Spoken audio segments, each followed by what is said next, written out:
Assalamualaikum warahmatullahi wabarakatuh. Sebelum kita mulai, marilah kita membaca Al-Quran. Al-Fatihah.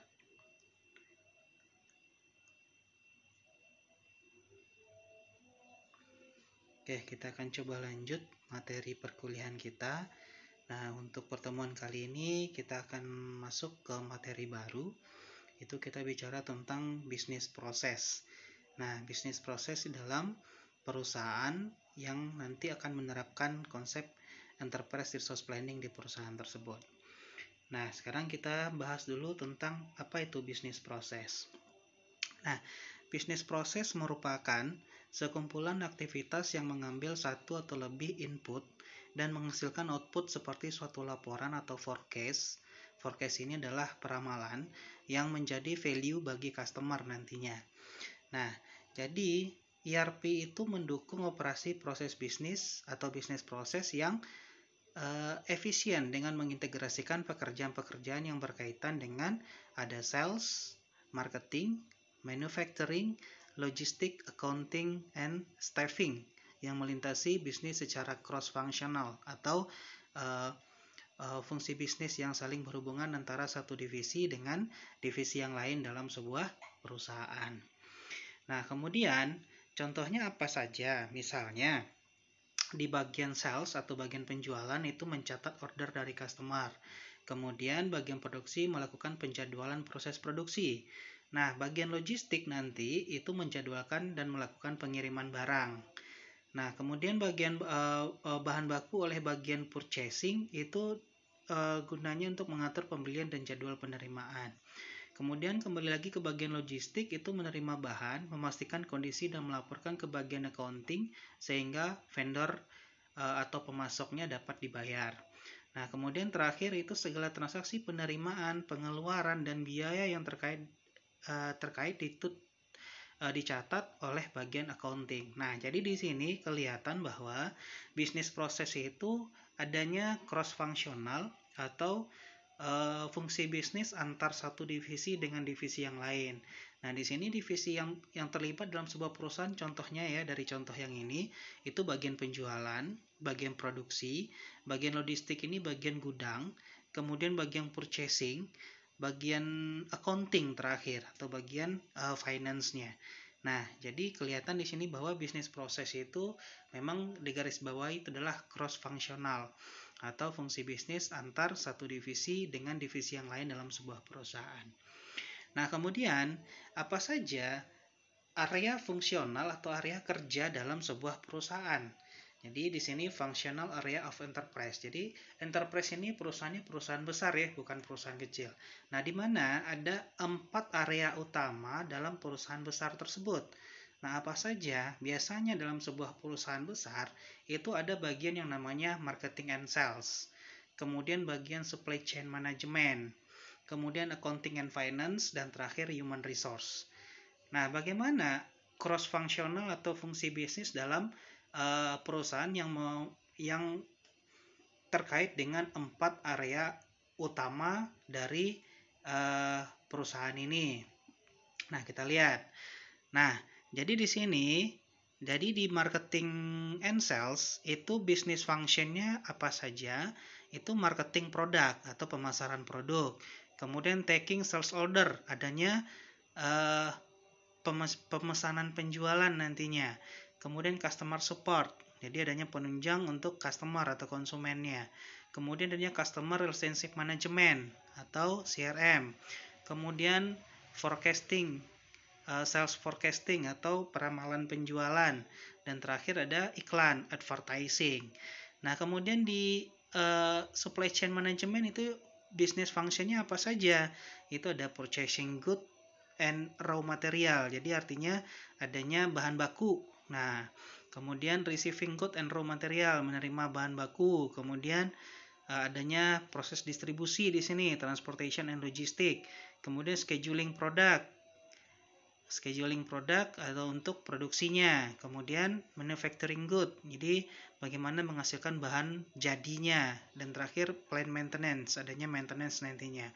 Kemudian di accounting and finance itu apa saja bisnis functionnya? Ada financial accounting of payments from customer and to supplier. Jadi di sini adanya proses uh, akuntansi keuangan lah, akuntansi keuangan dan pembayaran dari customer ke supplier misalnya. Kemudian cost allocation and control, adanya alokasi biaya. Kemudian planning and budgeting, adanya perencanaan dan budget. Kemudian cash flow management, adanya manajemen arus kas. Jadi di sini juga ada yang namanya nanti proses akuntansi yang mungkin sudah pernah belajar dulu ya di sekolah. Jadi adanya proses buku besar nantinya atau general ledger dan lain sebagainya. Nah, kemudian human resource business functionnya apa saja? Mulai dari rekrutmen karyawan, kemudian ada trainingnya, ada penggajiannya, kemudian ada keuntungannya, dan bagaimana nanti government compliance-nya. Nah, jadi di sini ada functional area. Nah, sekarang kita lihat bagaimana cross functional antar functional area ini. Nah, yang pertama di area marketing and sales. Jadi kalau kita lihat gambarnya di sini, marketing and sales itu berhubungan ke semua divisi. Jadi di sini ada ke human resource, kemudian ada ke accounting and finance, kemudian ada ke bagian supply chain management. Nah, dimulai dari apa? Dimulai dari customer dulu. Dari customer nanti masuk itu ada ordernya, kemudian nanti memberikan order status nanti, kemudian nanti bisa ke HR dulu. Jadi di situ ada legal requirement and job information, kemudian hiring need dan personal information. Jadi disinilah nanti perekrutan karyawan nantinya. Nah, kemudian sales order data itu masuk ke accounting and finance, itu akan keluar nanti di bagian accounting finance itu cost and profit. Nah, jadi di situ ada biaya. Nah, kemudian nanti di bagian SCM baru setelah adanya order masuk nanti baru di situ akan kita lakukan sales forecast and sales order. Jadi adanya peramalan penjualan nantinya. Nah, kemudian nanti product availability data and order status. Jadi adanya produk jadi nanti yang tersedia, kemudian adanya status order tadi. Nah, status order tadi nanti yang dikembalikan ke customer. Jadi inilah hubungan antara area marketing and sales dengan divisi di 3 divisi yang lain, yaitu HR, accounting and finance, dan SCM. Nah, kemudian di area marketing and sales ini apa saja inputnya? Nah, inputnya biasanya itu terdiri dari data customer, kemudian data order atau pesanan, kemudian data tren penjualan, harga pokok per unit, dan kebijakan perjalanan. Nah, outputnya apa saja nanti? Itu adalah strategi pemasaran, kemudian kebijakan harga, dan kebutuhan tenaga kerja. Nah, artinya di sini dalam sebuah perusahaan, dari data-data yang dijadikan input ini, itu outputnya ya mengarah karena dia marketing and sales, adanya strategi nanti, kemudian adanya kebijakan. Nah, inilah nanti yang menjadi input dan output dari marketing and sales. Nah, untuk di area yang kedua, itu adalah area supply chain management. Nah, di supply chain management ini, itu juga terhubung dengan beberapa divisi yang ada di perusahaan, baik itu human resource, marketing and sales, dan accounting and finance. Nah, di SCM ini, itu kita berhubungan dengan bahan baku. Jadi, nanti akan ada masuk bahan baku ke bagian SCM, kemudian dihubungi ke bagian HR, itu dibutuhkan nanti tenaga kerja untuk mengerjakan bahan baku tadi. Kemudian nanti bahan baku ini akan berubah menjadi barang jadi, itu nanti berhubungan dengan marketing and sales. Nah, untuk penetapan harga dan biaya segala macam itu diatur oleh accounting and finance nantinya. Nah, inilah hubungan antara SCM dan divisi yang lain, yaitu human resource, marketing and sales, dan accounting and finance. Nah, kemudian input dan output dari SCM itu apa? Untuk input, itu ada data penjualan produk, ada rencana produksi, level persediaan, dan kebijakan penambahan tenaga kerja. Nah, kemudian untuk outputnya apa? Itu ada pesanan bahan baku, kemudian bahan penunjang nantinya, kemudian ada pemakaian sumber daya, data produksi dan persediaan, dan informasi perekrutan karyawan. Jadi semuanya berhubungan dengan ada di sini bahan baku, karena memang SCM ini itu berhubungan dengan manufaktur. Jadi ada perusahaan yang bergerak di bidang manufaktur. Nah, kemudian area yang ketiga itu adalah area accounting and finance. Nah, ini bicara tentang keuangan. Nanti dari customer itu nanti ada proses pembayaran ke bagian accounting and finance, nanti ke bagian human resource itu juga ada tenaga kerja, kemudian ada legal requirement dan job information nantinya. Nah, kemudian untuk ke HR juga nanti bicara tentang penggajian atau payroll. Nah, kemudian untuk ke bagian marketing and sales itu berhubungan dengan penjualan. Jadi, ada biaya, keuntungan dari penjualan yang dilakukan. Nah, ke bagian SCM itu nanti berhubungan dengan pembayaran atau pembelian bahan baku, kemudian peralatan penunjang dan lain sebagainya untuk keperluan produksi di bagian SCM. Nah, kemudian input dan output dari accounting and finance ini apa? Untuk inputnya, itu ada pembayaran dari customer, data piutang dagang, kemudian hutang dagang, account receivable dan account payable, kemudian ada data penjualan, data produksi dan persediaan, dan data pengupahan dan biaya. Kemudian outputnya apa? Outputnya nanti ada pembayaran kepada supplier atau pemasok, kemudian ada laporan keuangan, data kredit customer. Nah, ini berhubungan dengan accounting and finance. Nah, kemudian area yang terakhir itu adalah area human resource atau area sumber daya manusia. Nah, setiap perusahaan pasti punya yang namanya human resource. Biasa kita sebut dengan HRD, Human Resource Department, atau juga bahasa Indonesia lebih ke bagian personalianya. Nah, jadi di HR ini berhubungan juga ke 3 divisi yang lain. Ke accounting and finance nanti itu berhubungan dengan penyediaan tenaga kerja, kemudian penggajian dan lain sebagainya. Kemudian ke marketing and sales juga berhubungan dengan karyawan di bagian marketing and sales juga. Kemudian di bagian SCM juga masih berhubungan dengan karyawan yang dibutuhkan di bagian SCM juga. Nah, jadi human resource inilah yang bisa dibilang lumayan cukup penting lah, karena penggerak di 3 divisi yang lainnya harus melewati human resource terlebih dahulu. Nah, kemudian inputnya apa? Input dari human resource adalah adanya forecasting kebutuhan tenaga kerja, kemudian ada data skills dari tenaga kerja tadi. Nah, outputnya apa? Outputnya adalah data aturan dan ketentuan, pelatihan karyawan dan sertifikasi, kemudian ada database keahlian, kemudian evaluasi kinerja karyawan dan kompensasinya. Nah, jadi ini adalah 4 area kerja utama yang ada dalam sebuah perusahaan, di mana nanti dari 4 inilah nanti dikembangkan sebuah sistem yang kita sebut dengan Enterprise Resource Planning.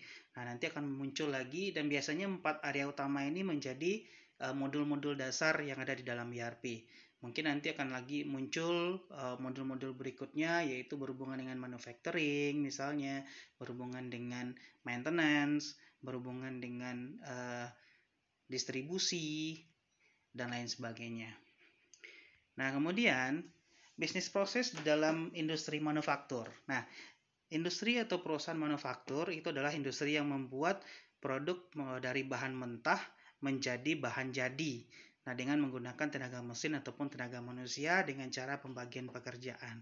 Nah, di mana nanti itu berdasarkan tata pengelolaan order, itu perusahaan manufaktur dibagi menjadi 5. Ada yang disebut dengan make to order, kemudian make to stock, kemudian assembly to order, kemudian engineering to order, dan configuring to order. Nah, jadi maksudnya apa? Nah, kalau make to order ini berarti kalau kita lihat dari gambarnya itu dari perusahaan akan melakukan produksi apabila ada order atau permintaan yang dilakukan oleh customer. Jadi dimulai saat customer atau konsumen menyerahkan spesifikasi produk dan perusahaan membantu menyiapkan spesifikasi produk beserta harga dan waktu penyerahannya. Apabila telah dicapai kesepakatan, maka perusahaan akan mulai membuat komponen dan merakitnya menjadi produk yang kemudian menyerahkannya kepada customer. Nah, contohnya apa? Ada komponen mesin, kemudian komputer untuk riset dan lain sebagainya. Artinya apa? Produksi akan dilakukan apabila ada permintaan dari konsumen. Nah, ini yang disebut dengan make to order. Nah, kemudian yang kedua ada make to stock. Nah, make to stock ini adalah produksi terus-menerus, di mana produksi ini nanti hasilnya tidak langsung sampai ke konsumen. Artinya disimpan dulu ke dalam gudang atau warehouse. Nah, dimulai ketika perusahaan menentukan produk, kemudian menentukan kebutuhan bahan baku dan membuatnya untuk disimpan. Konsumen akan memesan produk jika harga dan spesifikasi produknya sesuai dengan kebutuhannya. Operasi difokuskan pada kebutuhan pemenuhan tingkat persediaan dan order yang tidak diidentifikasi pada proses produksi. Nah, contoh produknya apa? Ini ada makanan, minuman, mainan, dan lain sebagainya. Jadi artinya apa? Produk ini dilakukan produksinya terus-menerus. Adanya produksi massal tanpa memandang adanya permintaan yang dibutuhkan oleh konsumen. Nah, biasanya ya dalam bentuk makanan kemasan misalnya, minuman kemasan. Itu kan produksinya produksi massal. Nah, kemudian yang ketiga ada yang namanya assembly to order. Nah, ketika order suatu produk datang, perusahaan dapat dengan cepat merakit komponen menjadi produk jadi. Strategi ini digunakan oleh perusahaan yang mempunyai produk modular yang dapat dirakit menjadi beberapa produk akhir. Nah, contohnya apa? Ada elektronik, misalnya automobile, kemudian komputer komersil, restoran fast food yang menyediakan beberapa paket, dan lain sebagainya. Nah, jadi di sini dia sudah kalau artinya sudah ada template lah, sudah ada template. Jadi pada saat ada order yang masuk, langsung dilakukan proses perakitan menjadi sebuah produk jadi. Nah, kemudian ada engineering to order. Nah, engineering to order ini sebelum produk belum dibuat, sebelum adanya order. Kemudian ketika order datang, perusahaan akan mengembangkan desain produk beserta waktu dan biaya yang diperlukan. Apabila rancangannya disetujui konsumen, maka produknya baru akan dibuat. Nah, jadi misalnya ya biasanya produk-produk besar di sini. Jadi apabila memang ada permintaannya yang dalam bentuk ya produk besar. Contohnya kapal, kemudian komputer untuk militer, prototipe mesin baru dan lain sebagainya.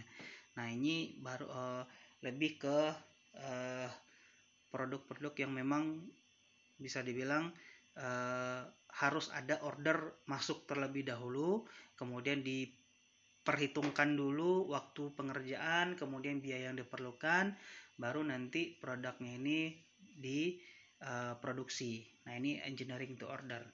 Kemudian yang terakhir ada configuring to order. Nah, merupakan gabungan dari assembly to order dan engineering to order. Menentukan konfigurasi komponen suatu produk pada saat memesan produk. Nah, vendor selanjutnya akan membangun konfigurasi ini secara dinamis setelah menerima pesanan. Nah, ini kalau seandainya kita menggabungkan assembly to order dan engineering to order, maka disebut dengan configuring to order. Nah, mungkin itu saja materi yang bisa saya sampaikan hari ini. Kita akan ketemu lagi di pertemuan selanjutnya. Kita akhiri dengan bacaan Al-Quran. Al-Fatihah.